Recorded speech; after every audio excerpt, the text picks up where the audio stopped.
The morning sky on Kepler 442 be burned red with smoke and ash. Staff Sergeant Una Kim crouched behind a broken concrete wall and watched the horizon through her rifle scope.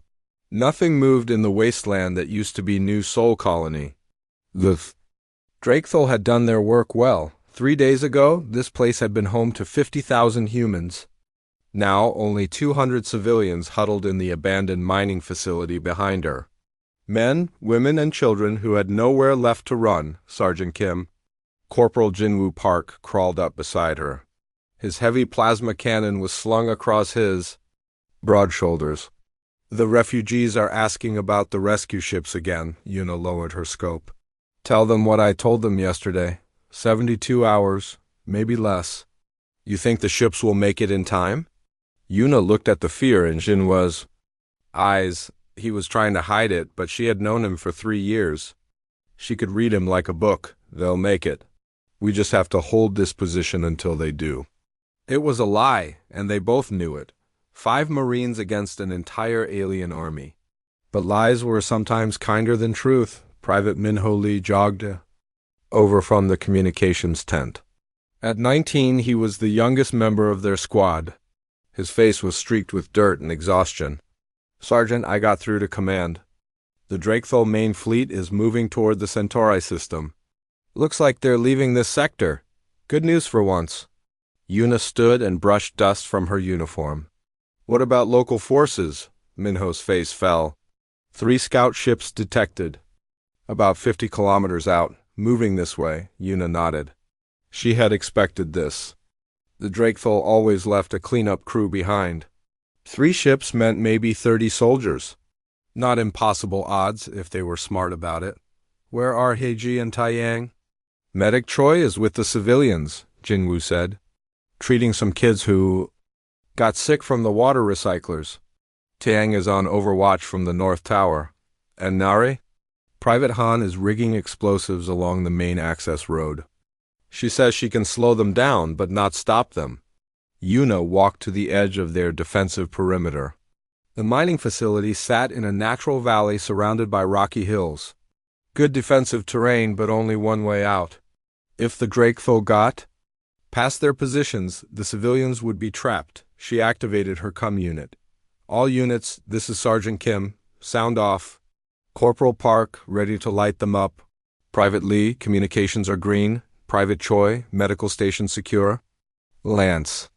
Corporal Usio, I have eyes on the northern approach. All clear for now.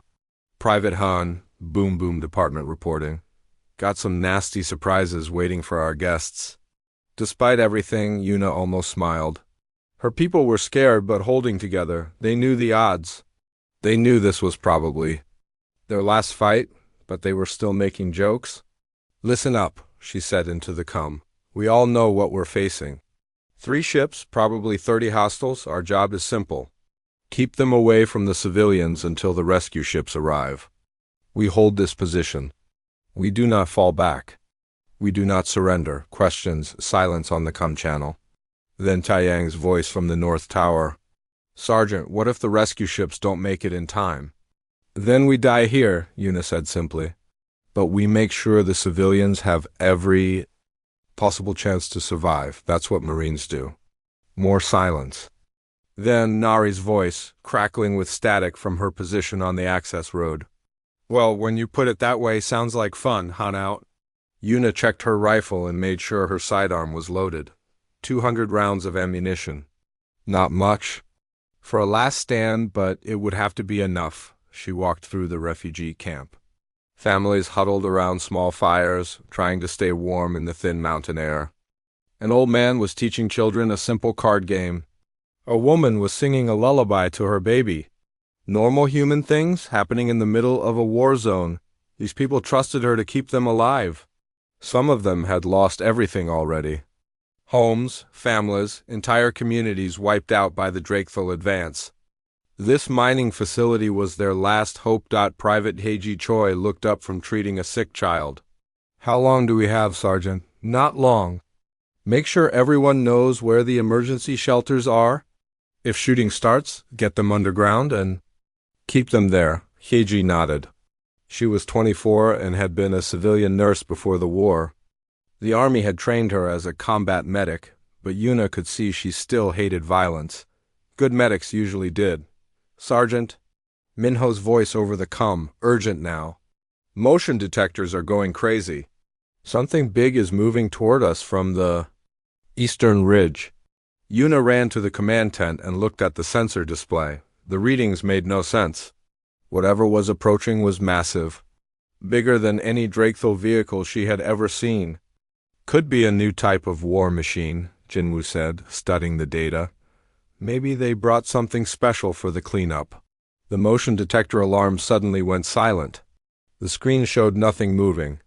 "False alarm," Minho tapped the display. "Sensors must be damaged." Then the ground began to shake. It started as a low rumble, like distant thunder, but it grew stronger, more rhythmic. Like footsteps, very large footsteps, earthquake. Haeji's voice over the double quotes, no double quotes, Tiang from his tower position. "Something is coming up the eastern slope. I can see dust clouds, but the thermal scope isn't picking up any heat signatures." The shaking got worse. Equipment fell from tables in the command tent. Some of the refugees screamed in panic. Then they heard the roar. It wasn't like any sound Yuna had ever heard. Not mechanical like a Drakethel war machine, not human. Something ancient and wild and furious. The sound seemed to come from everywhere at once, echoing off the valley walls. "What the hell was that?" Nari's voice, shaky for the first time since. Yuna had known her. Through the command tent's opening, Yuna saw something moving through the toxic fog that covered the eastern ridge. Something white, gleaming like polished bone in the red morning light. "All units, fall back to secondary positions," she ordered. "Whatever this is, it's not Drakethel." The thing in the fog was getting closer. Yuna caught glimpses of it between. The swirling mists, massive, serpentine, moving with a grace that seemed impossible for something so large. "Sergeant," Tiang's voice was barely a whisper. "You need to see this." Yuna grabbed her rifle and climbed the ladder to the north tower. Tiang handed her his scoped rifle without a word. Through the high-powered optics, she saw it clearly for the first time. The albino dragon stood 40 feet tall at the shoulder.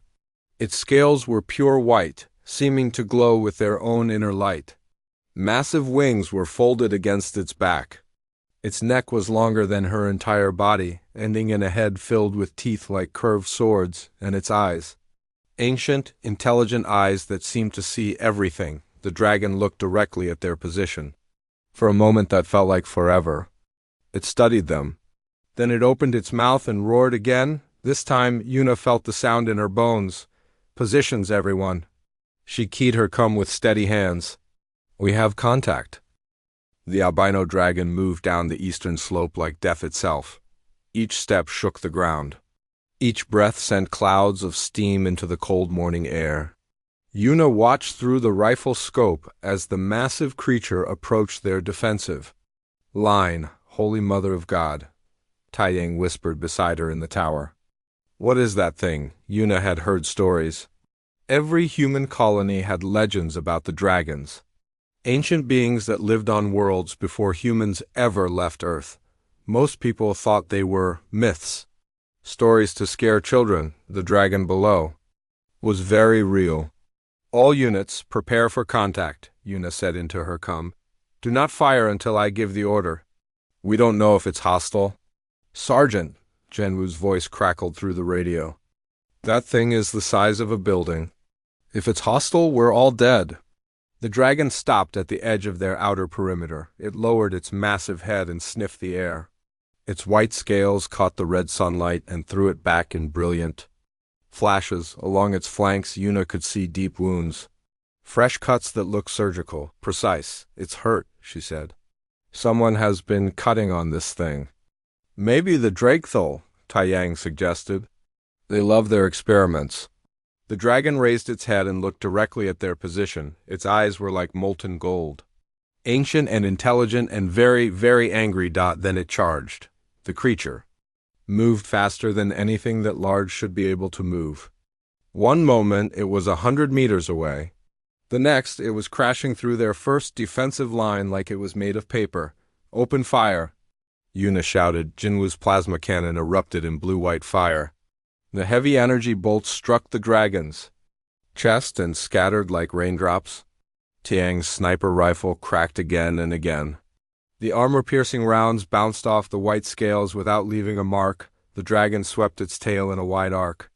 The blow caught Jinwoo as he was reloading. Yuna heard his scream cut short as the massive tail sent him flying into the concrete wall of the mining facility. His body hit with a wet sound and did not move. "Jinwoo!" Minho's young voice over the "Come," high with panic. "Stay at your post," Yuna ordered, though her own heart was breaking. Jinwoo had been her friend for 3 years. Now he was gone in an instant. The dragon turned toward the communications tent where Minho was stationed. The creature opened its mouth and Yuna saw light building in its throat, not fire. Something worse. "Minho, get out of there." The dragon's breath weapon was pure energy, a beam of white-hot plasma that turned sand to glass and metal to vapor. The communications tent simply vanished, the radio equipment, the generators. Everything in a 20-meter circle. Minho's scream lasted only a second before the energy beam found him. No, Yuna was running now, jumping down from the tower. Her rifle felt useless in her hands, but she fired anyway. Anger and grief made her reckless. The dragon noticed her. It turned those golden eyes toward her, and she saw something that made her blood freeze. Intelligence. This wasn't just an animal. It was thinking, planning, hunting. Hyeji's voice came over the come from the medical station. "I've got wounded civilians here." The dragon's attack damaged the shelter entrance. "We're trapped." "I'm coming," Yuna shouted. But the dragon was between her and the medical station. Taiyang was still shooting from the north tower. His rifle cracked steadily as he put round after round into the creature's head and neck. The dragon seemed to barely notice, then it noticed very much. The dragon's head snapped around toward the tower. It reared back on its hind legs and brought both front claws down on the concrete structure. The tower collapsed in a cloud of dust and debris. "Taiyang!" Yuna tried to reach the wreckage, but the dragon blocked her path. A voice came from the rubble. "Weak but alive. Sergeant, I'm pinned. Can't move my legs." The dragon heard it too. It began tearing through the concrete blocks, searching for the wounded sniper. "Over here, you monster!" Yuna emptied her rifle at the creature's head. The bullets did nothing, but they got its attention. The dragon looked at her again. This time, she saw something new in those golden eyes. Curiosity, like it was trying to figure out what she was. An explosion rocked the eastern approach. Nari's demolition charges.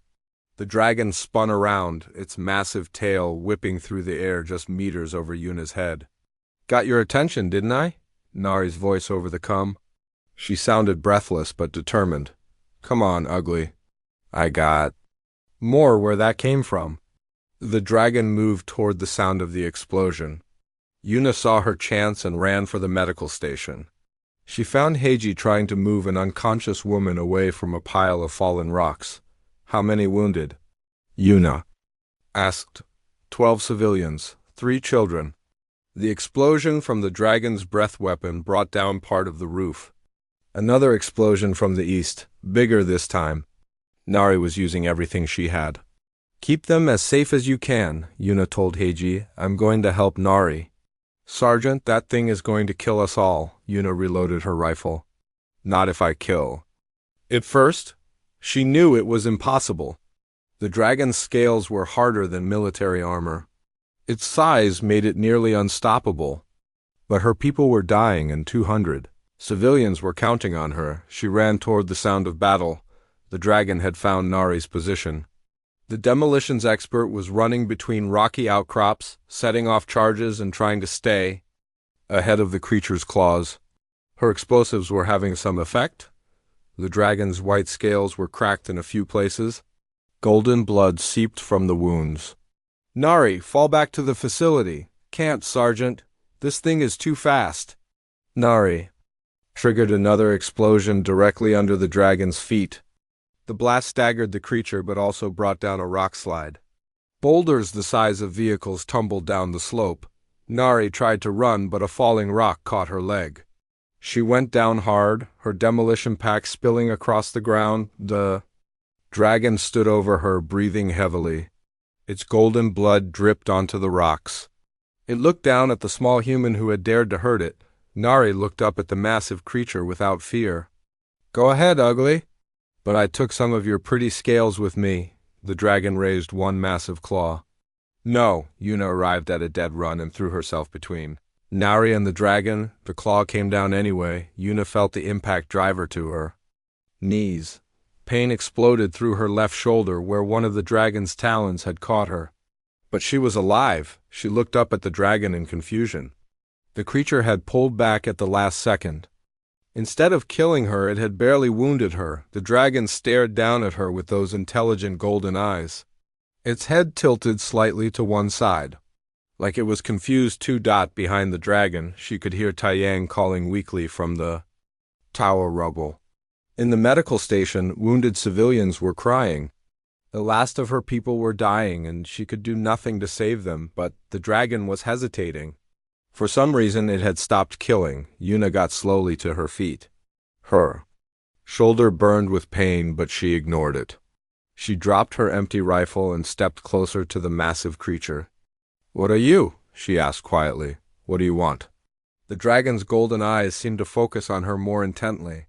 For a moment that stretched like hours, human and dragon studied each other. Then the dragon's head moved closer. So close she could feel its breath on her face.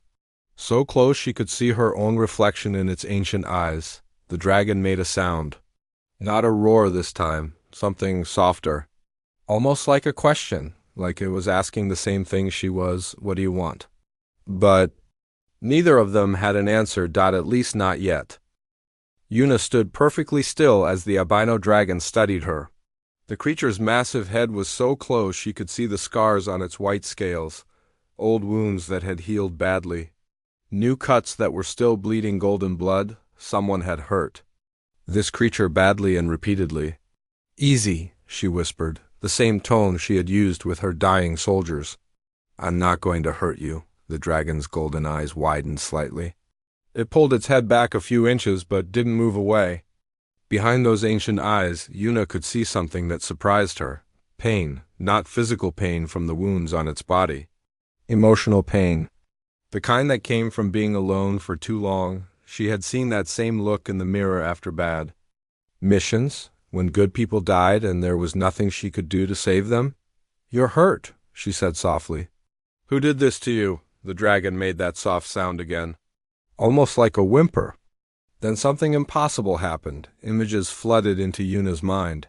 Not her own memories, someone else's. Something else's. She saw a much younger dragon, smaller but still magnificent, flying over a world of crystal forests and silver seas. Felt the joy of flight, the freedom of soaring through clouds that tasted like rain and starlight. Then the vision changed. Dark ships filled the sky. Drakethal warships with their twisted metal hulls and energy weapons. The young dragon tried to fight, but there were too many of them. Energy nets wrapped around its wings. It fell from the sky like a broken star. The next images were harder to watch.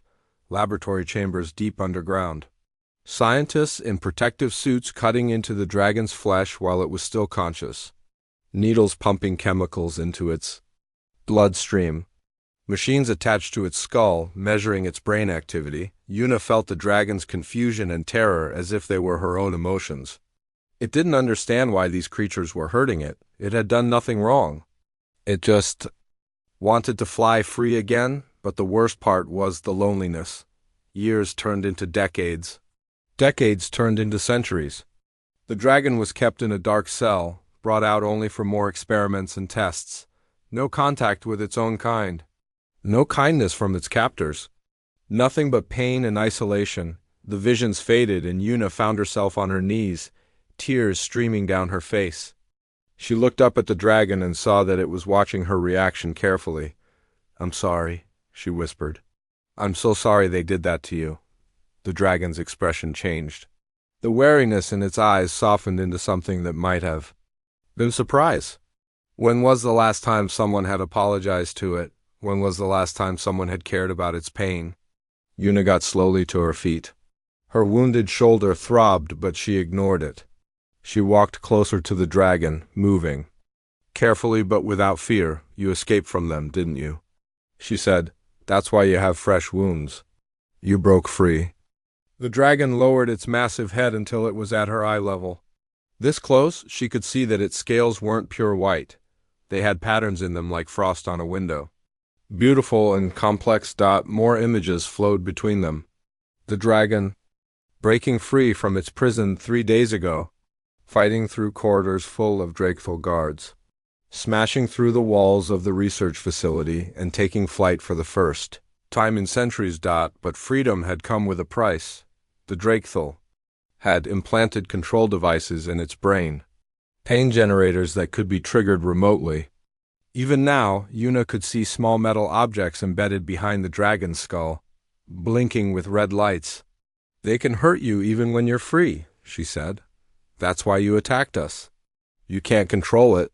The dragon made a sound that was almost like agreement. Its great head nodded slightly. Show me, Yuna said. The dragon hesitated. Then it shared another memory, recent, from just an hour ago. Flying over the mining facility, the dragon had felt no hostility toward the humans below. It was curious about them but meant no harm. Then the control devices had activated. Pain, beyond description, flooded its nervous system. Its vision went red. Its mind filled with rage that wasn't its own. The attack on Yuna's platoon hadn't been a choice. The dragon had been forced to do it by machines in its skull. That's why you stopped, Yuna said. When you saw me protecting Nari, something fought back against the control devices. The dragon's eyes met hers again. In them she saw gratitude and hope. This creature had been alone for so long that even a moment of understanding was precious. Yuna reached out slowly and touched one of the dragon's white scales. It was warm and smooth like polished stone. The dragon flinched at first, then relaxed. When was the last time someone had touched it without causing pain? What's your name? She asked. The dragon shared another image. Not words, but concepts. Windrider, Storm Dancer, Stardust, names that couldn't be translated into human language but spoke of freedom and joy and power. I'll call you Star, Yuna said. Is that okay? The dragon that was now Star made a pleased rumbling sound deep in its chest. It had been centuries since anyone had given it a name that wasn't a number or designation. Behind them, Yuna could hear voices. The surviving civilians were emerging from their shelters. Hiji was calling her name, worried about her wounds. Star heard them too. The dragon tensed, ready to flee or fight. They're afraid, Yuna explained. You killed some of my soldiers. People I cared about. Star's head drooped. Shame radiated from the creature like heat from a fire. It shared the memory again, showing Yuna how the control devices had overridden its will. I know it wasn't your choice, Yuna said. But they don't understand. They just know that people died. Star looked at the approaching humans, then back at Yuna. A question formed in the space between their minds. What should it do? Stay close. To me, Yuna said. Let me show them that you're not our enemy. Heiji approached cautiously, her medical bag in one hand and a pistol in the other. Sergeant, are you all right? We heard the fighting stop. I'm fine, Heiji. This is Star. It's not going to hurt us. It's not going to hurt us? Heiji stared at the massive dragon. Sergeant, that thing killed Jinwoo and Minho and Taiyang. It was being controlled. Look at its head. Those are Drakethal control devices. Heiji squinted at the blinking red lights behind Star's skull. As a medic, she recognized medical equipment when she saw it. Neural implants. Pain generators by the look of them. The Drakethal have been using it as a weapon. It escaped 3 days ago. Star shared a gentle image with Haji. Not the violent memories of its captivity, but something softer. The memory of flying free over crystal forests. The feeling of wind beneath its wings. Heiji gasped and nearly dropped her medical bag. It's telepathic. Only images and emotions, Yuna explained. It can't speak our language, but it can show. You ask what it's feeling. More civilians were approaching. An old man named Kim who had been a teacher before the war. A young mother named Park carrying her infant daughter. A teenager named Lee who reminded Yuna painfully of Minho. Star shared peaceful memories with each of them. Not to manipulate or control, but to help them understand. To show them that beneath the fear and rage forced on it by the control devices, it was capable of gentleness. "It wants to help us," the old teacher said, wonder in his voice. "I can feel it. This creature wants to protect us," Yuna nodded. "Star, will you help us defend this place when the Drakethel come back?" Star's response was immediate and fierce. Images of Drakethel ships burning, of its former captors fleeing in terror, of humans safe behind walls of crystal fire, but then doubt crept in. What if the control devices activated again? What if it was forced to hurt these people who had shown it kindness? "We'll figure it out together," Yuna promised. "You're not alone anymore." For the first time in centuries, Star felt something it had almost forgotten. Hope. The dragon settled down beside the mining facility like a great white mountain. Its presence would make any approaching enemy think twice about attacking, but more importantly, it had found something worth protecting. A human who had looked past its monstrous appearance and seen the pain beneath. A human who had apologized for its suffering instead of adding to it. For the first time since its capture, Star was not alone, and neither was Yuna. Yuna sat beside Star's massive head as Heiji treated the dragon's wounds. The creature's golden blood had stopped flowing, but the cuts were deep and would need care to heal properly. "This is strange," Heiji said, examining one of the surgical scars. These wounds were made with precision tools. Medical instruments? Someone was operating on this creature while it was still awake. Star shared a flash of memory. Drakethel scientists cutting into its flesh while it was restrained on a metal table. No anesthesia, no mercy. Just clinical curiosity about its biology. Yuna felt her anger rise. They tortured you for centuries. The dragon's golden eyes met hers. In them she saw gratitude for her understanding, and something else. A growing attachment that worried and warmed her at the same time. "Sergeant," came a weak voice from the tower rubble. Tang was still alive under the concrete blocks.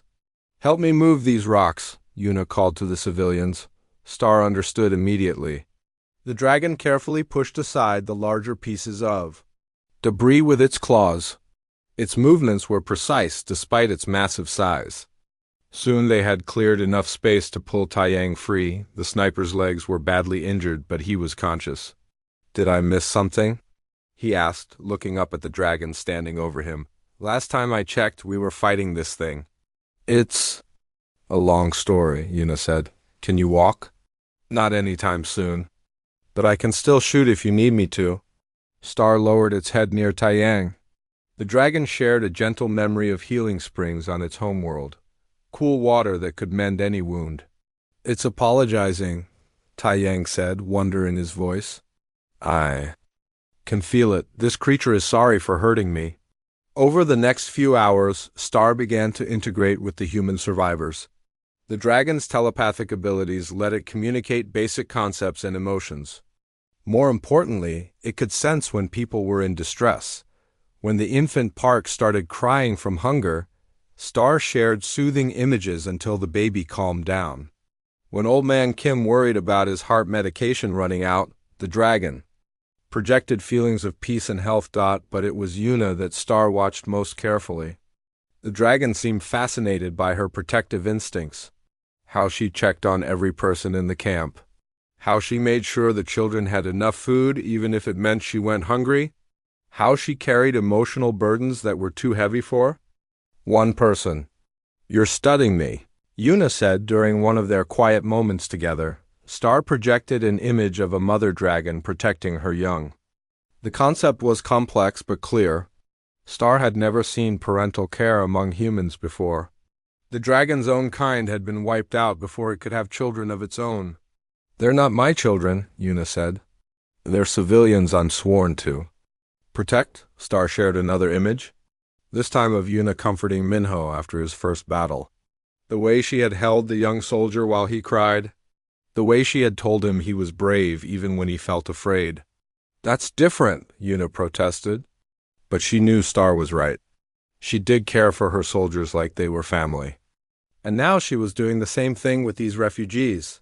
The dragon made its pleased rumbling sound. In its mind, there was no difference between protection born of duty and protection born of love. Both came from the same source. The willingness to put others before yourself. As evening approached, Star became restless. The dragon shared images of approaching danger. Drakethel ships, closer than expected. How long do we have? Yuna asked. Star projected the movement of stars across the sky. Less than 12 hours. Yuna gathered the survivors. The enemy is coming sooner than we thought. We need to be ready. What about the rescue ships? Asked Park, clutching her baby. Still, 24 hours out. We have to hold until then. Star shared an image of itself fighting alongside the humans. Its massive claws tearing through Drakethel armor. Its breath weapon melting their ships. You want to help us fight, Yuna said. The dragon's response was immediate and fierce. Yes, these humans had shown it kindness. They had given it a name and treated its wounds. Now it would protect them the way. They had protected each other, but there was a problem. Star shared the memory of the control devices activating during its attack on the Marine squad. The red-hot pain that had flooded its nervous system. The rage that had consumed its thoughts. You're afraid you'll hurt us again? Yuna said. The dragon's distress was clear. What if the Drakethel activated the control devices during the battle? What if Star was forced to attack the very people it wanted to save? Yuna studied the blinking red lights behind Star's skull. The control devices were small but sophisticated. Military-grade neural implants designed to override the dragon's will. Higji, is there any way to remove those things? The medic examined the implants more closely. They're embedded deep in the brain tissue. Removing them would require major surgery, and I don't have the right equipment. What about disabling them? Maybe if I could get close enough. But one wrong move and I could damage the brain permanently. Star shared an image of acceptance. It was willing to take the risk. Better to die free than live as a slave? No, Yuna said firmly. We'll find another way. She thought about the problem as she made her evening rounds. The dragon's control devices responded to Drakethel signals. But what if there was a way to block those signals? Taiyang, she called to the injured sniper. You know electronics? Could we build some kind of jamming device? Maybe, Taiyang said, examining the remains of their communications equipment. If I had the right components. But most of our gear was destroyed in the fight. Star watched their discussion with growing anxiety. The dragon could sense Yuna's determination to find a solution, but it could also sense her exhaustion and pain. The wounded shoulder was bothering her more than she admitted. The emotional weight of losing her soldiers was crushing her spirit. As the night grew cold, Star curled its massive body around the human camp. The dragon's warm scales provided shelter from the mountain wind. Its presence was both protection and comfort. Yuna leaned against Star's neck, feeling the steady rhythm of the dragon's breathing. You remind me of someone, she said quietly. Star projected a gentle question. My little brother. He died in the first Drakethel attack on Earth. He was only 15. Always trying to take care of everyone else, even when he was scared. The dragon shared its own memory of loss. The last member of its kind dying in a Drakethel laboratory while Star watched helplessly from its own cage. We both know what it's like to lose family, Yuna said. Star made a soft sound of agreement. Then it shared something new, not a memory but a feeling. The sense of connection it felt with Yuna, the way her presence eased centuries of loneliness. The concept was complex, but unmistakable. In Star's mind, Yuna had become something precious. Not just a friend or ally. Something deeper. Protector. Caregiver. The one who shows unconditional love. Mother. Yun. Felt tears on her cheeks. I'm not your mother, Star. I'm just a soldier trying to do her job. But the dragon's certainty was absolute. Biology didn't matter. Species didn't matter. What mattered was the care Yuna showed for others. The way she put their needs before her own. The way she had looked past Star's monstrous appearance and seen the pain beneath in Star's mind. These were the qualities that define motherhood. As dawn approached, Yuna made her decision. The Drakethel ships would arrive soon. The battle would begin. And when it did, she would stand beside Star no matter what happened. If the control devices activated, she would find a way to reach the dragon's true mind. If Star was forced to fight against them, she would remind it who its real family was. She had already lost one brother to the Drakethel. She would not lose another, even if this brother happened to be a 40-foot-tall dragon with scales like starlight and eyes like molten gold. "Come on, Star," she said, checking her rifle one final time. "Let's go protect our family." The dragon's rumble of agreement shook the ground beneath their feet. The Drakethel ships appeared at dawn like black scars against the red sky. 3 vessels as Yuna had expected, but much larger than normal scout craft. These were research ships, built for capturing dangerous specimens alive. Star's reaction was immediate and violent. The dragon reared up on its hind legs and roared a challenge that echoed across the valley. The sound was filled with centuries of rage and pain. "Easy," Yuna said, placing her hand on Star's neck. "Remember who you're fighting for." The dragon looked down at the human camp. Children were crying. Adults were holding each other in fear. These people trusted Star to protect them, not destroy them. Star settled down but remained tense. Through their mental connection, Yuna could feel the dragon's internal struggle. Part of it wanted to charge the enemy ships immediately. Part of it was terrified of what the control devices might force it to do. "We do this together," Yuna said. "If something goes wrong, I'll bring you back." The first Drakethel ship landed on the eastern ridge where Star had first appeared. Soldiers in dark armor poured out, carrying weapons Yuna had never seen before, not the usual energy rifles. These looked like medical equipment. Restraint devices. The second ship landed to the north, cutting off any escape route through the mountain passes. More soldiers emerged, setting up a perimeter around the mining facility. The third ship hovered overhead, its weapons trained on the refugee camp below. A voice boomed from its speakers, translated into rough human standard. "Escaped. Specimen, you will return to containment immediately. Resistance will result in termination of all human subjects." Star's golden eyes blazed with fury. It shared an image with Yuna, the dragon tearing the hovering ship apart with its claws, watching it burn as it fell. "Not yet," Yuna said.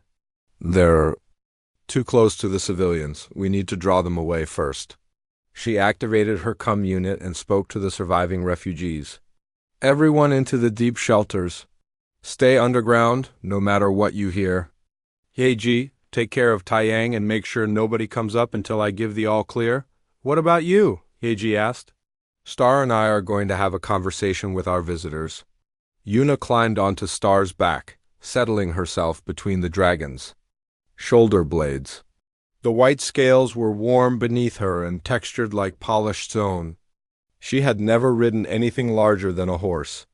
The view from 40 feet up was dizzying. "Let's go introduce ourselves," she said. Star launched itself into the sky with powerful beats of its wings. The sensation of flight was incredible. The ground fell away below them as they soared toward the eastern ridge. The Drakethel soldiers saw them coming and raised their strange weapons. Instead of energy bolts, the devices fired nets made of some kind of conductive metal. Neural disruptors? Designed to cause pain without permanent damage, one of the nets wrapped around Star's left wing. Immediately, electricity surged through the metal mesh. Star screamed in agony as the current overloaded its nervous system. They crashed to the ground hard. Yuna was thrown from Star's back and rolled behind a boulder as more nets flew through the air. "Star, are you all right?" The dragon was thrashing on the ground, trying to tear the electrified net from its wing. But every movement sent more current through its body. Worse, the pain was activating the control devices in its skull. Yuna could see the red lights blinking faster now. Star's golden eyes were beginning to cloud with artificial rage. "Fight it!" Yuna shouted. "Remember who you are," but it was too late. The control devices had full power now, feeding off the pain from the neural disruptor net. Star's thrashing became more violent. Its eyes turned from gold to red. When it looked at Yuna, there was no recognition there, only programmed hatred. Star lunged at her with claws extended. Yuna dove aside as the massive talons gouged furrows in the rock where she had been standing. More. Drakethal soldiers were advancing with additional nets and restraint devices. They had done this before. Captured the dragon, controlled it, used it as a weapon. Now they were going to do it again, unless Yuna could stop them. She pulled out her sidearm and started shooting at the soldiers carrying the neural disruptors. Her bullets couldn't penetrate their armor, but they could damage their equipment. One of the nets powered down as its generator sparked and died. Star immediately felt the relief and some of the red faded from its eyes. "That's it," Yuna shouted. "The nets are what's powering the control system." She kept shooting, trying to hit the power units on the remaining nets.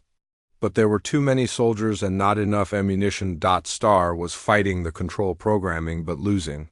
The dragon's movements became more mechanical, more focused. It was being turned back into a weapon. The hovering ship's voice boomed again. "Specimen is responding to containment protocol. Human interference will be eliminated." Energy bolts from the ship's weapons began exploding around Yuna's position. She was pinned down behind the boulder with nowhere to run.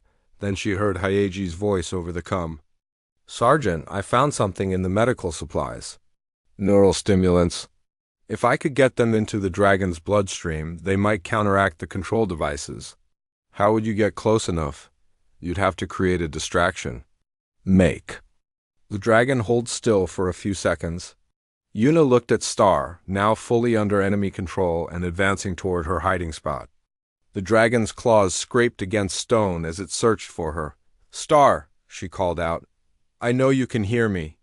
Remember the crystal forests? Remember flying free?" The dragon paused. For just a moment, confusion flickered in its red eyes. Yuna stepped out from behind the boulder. Star loomed over her, claws raised to strike. But she didn't run. Instead, she began to sing. It was a lullaby her mother had sung to her brother when he was afraid. A simple melody about stars and safety and love that lasts forever. Star's claws stopped inches from her face. The confusion in its eyes grew stronger. "That's right," Yuna said softly. "You remember love. You remember what it feels like to be cared for." The control devices were fighting back, sending waves of artificial rage through Star's mind. But Yuna's voice was stronger. Her presence was a lifeline in the storm of programmed hatred. Star's eyes began to clear. The red faded back to gold. That was when Heiji struck. The medic had circled around behind the dragon during the distraction. Now she injected the neural stimulants directly into Star's neck. The effect was immediate. The control devices flickered and went dark. Star's mind was its own again, but the victory came with a price. The neural stimulants were designed for human physiology. In Star's alien biology, they acted like poison. The dragon collapsed, its breathing shallow and labored. "What did you do?" Yuna cried. "I saved it from the control devices," Heiji said. "But I might have killed it in the process." Star was dying. Yuna could feel the dragon's life force fading through their mental connection. The stimulants were shutting down its nervous system, but Star was free. For the first time in centuries, its mind was completely its own. The dragon looked at Yuna with eyes full of gratitude and love. Through their fading connection, it shared one final image, a mother holding her child, protecting it, loving it unconditionally. "Mother," Star whispered into Yuna's mind. The first word it had ever spoken in any language, then the Great Golden. Eyes closed. Yuna felt something break inside her chest. First her brother, then her soldiers.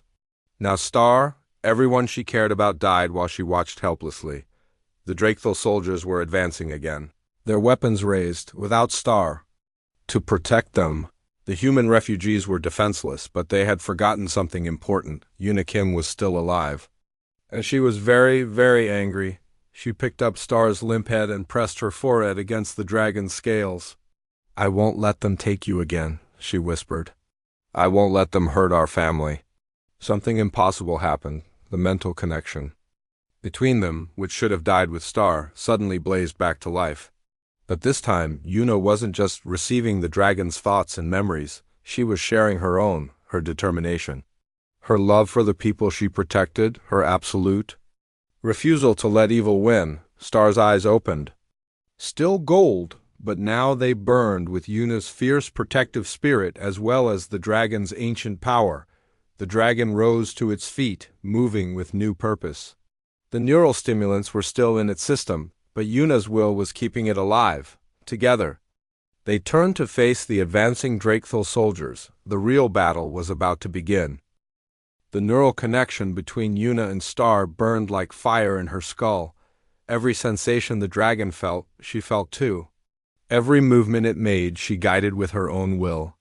They had become something new. Something the Drakethil had never encountered before. A human mind merged with a dragon's power. "Impossible," came the voice from the hovering ship. "The specimen cannot function with neural stimulants in its system." Star answered by breathing a stream of pure energy at the ship's hull. The blast tore through the armor plating like paper. The ship spun out of control and crashed into the mountainside in a ball of flame. The Drakethil soldiers on the ground raised their neural disruptor nets. But Star was ready for them this time. The dragon moved with inhuman speed, guided by Yuna's tactical knowledge. It swept its tail in a wide arc, smashing the restraint devices before they could be activated. Without their specialized weapons, the soldiers were helpless against 40 feet of enraged dragon. Star's claws tore through their armor. Its breath weapon melted their weapons into slag, but the victory was costing Yuna everything. The neural stimulants that were keeping Star alive were also flooding Yuna's system through their connection. Her human brain wasn't designed to handle the dragon's alien thoughts and memories. Blood ran from her nose. Her vision blurred. "Sergeant!" Hyeji's voice seemed to come from very far away. "The neural feedback is killing you. You have to break the connection." Yuna ignored her. There were still 2 Drakethil ships full of soldiers. If she let go now, Star would die and the refugees would be captured or killed. The second ship was trying to take off, its crew realizing they had lost control of their weapon. Star launched itself into the air on powerful wings. The dragon caught the ship in its claws and began to crush the hull like an egg. Explosions rocked the vessel as its power systems overloaded. Star dropped the burning wreckage onto the empty ground, making sure no debris would hit the human camp below. The third ship had landed and was disgorging every soldier it carried. Dozens of Drakethil warriors in full battle armor armed with conventional energy weapons. They couldn't control Star anymore, but they could still kill it. Energy bolts filled the air as the soldiers opened fire. Star's white scales deflected most of the shots, but some found their mark. Golden blood began to flow from wounds on the dragon's flanks and wings. Through their connection, Yuna felt every impact. The pain was incredible, but she held on.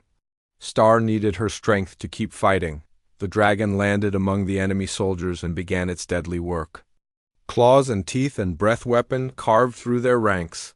These warriors had captured and tortured Star for centuries. Now they paid the price for every moment of suffering they had caused, but there were so many of them.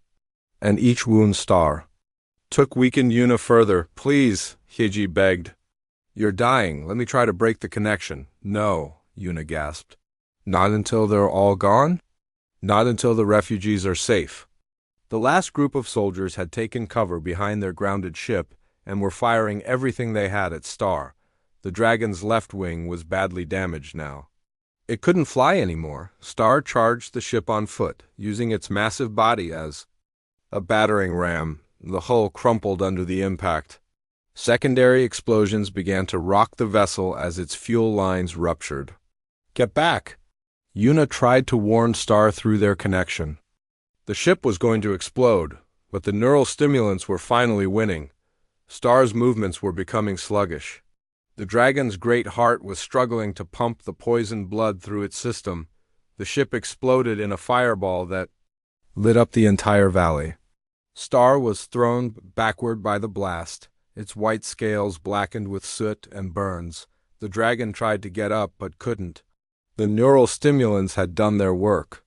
Star was dying, and this time nothing could save it. Yuna crawled to the dragon's side, her own body failing as the neural feedback destroyed her nervous system.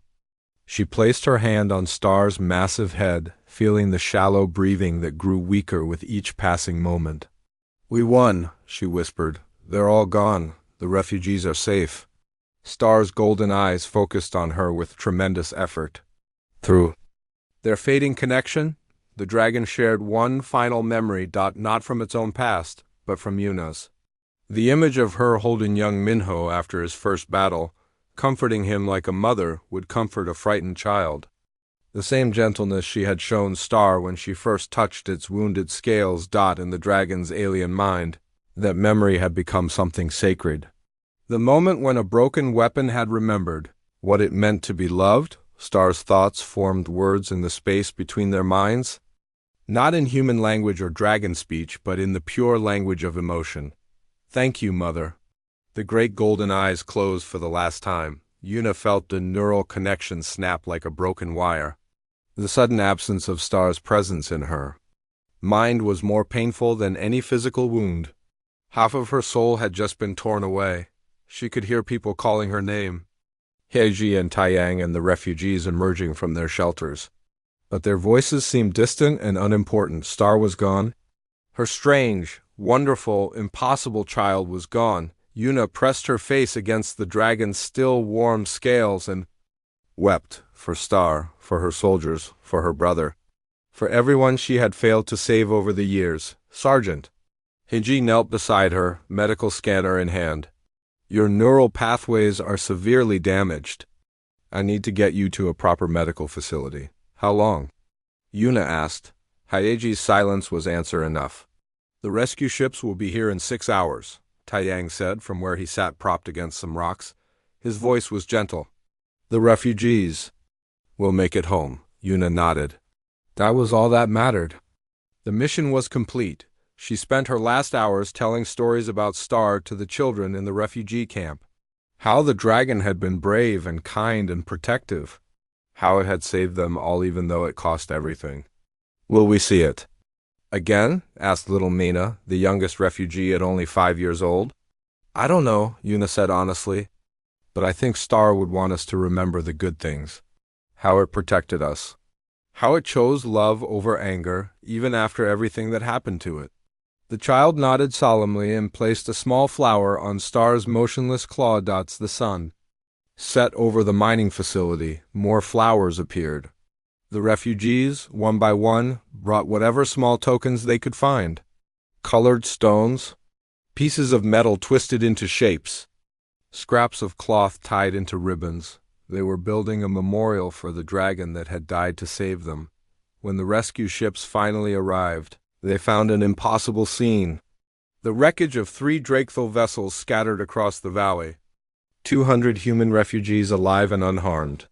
And the body of a creature that shouldn't have existed. Surrounded by flowers and crude monuments, the ship's captain, a grizzled veteran named Commander Chun, knelt beside Yuna as the medics prepared her for transport. "What happened here, Sergeant?" Yuna's voice was barely a whisper now. "We found family in the strangest place.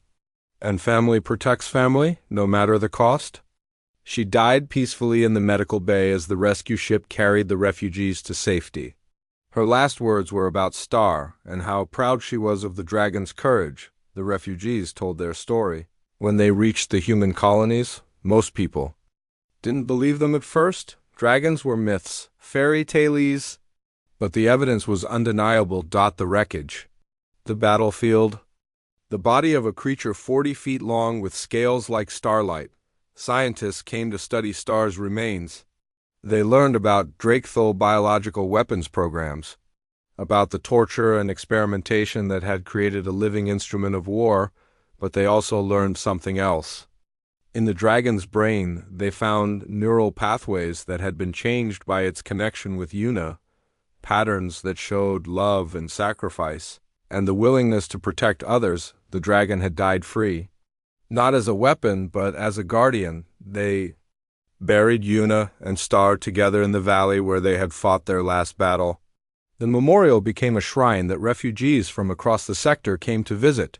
On the simple stone marker, they carved words in both human standard and the ancient dragon script that Star had shared with Yuna in their final moments together. Here lies a mother and child who found each other across impossible differences. They died as they lived, protecting those who could not protect themselves. But the story didn't end there. Strange reports began to come in from other worlds under Drakethel attack. Descriptions of a ghostly white dragon that appeared in humanity's darkest hours. A creature that fought with the tactical skill of a human soldier and the protective instincts of a mother. Refugees spoke of being saved by a presence they could feel but not see. Children drew pictures of a great dragon with golden eyes watching over them from the sky. Scientists dismissed these accounts as psychological trauma, wishful thinking born from desperate hope, but those who had been there in the mining facility on Kepler 442b knew better. They had seen what love could do when it transcended death itself. They had witnessed the bond between a broken dragon and a fierce human soldier who had refused to let evil win, and sometimes, on quiet nights when the stars were bright, they could swear they heard two voices in the wind, a dragon's rumble of contentment and a mother's lullaby sung to calm a frightened child. Together, they watched over humanity's children, just as they had promised they would.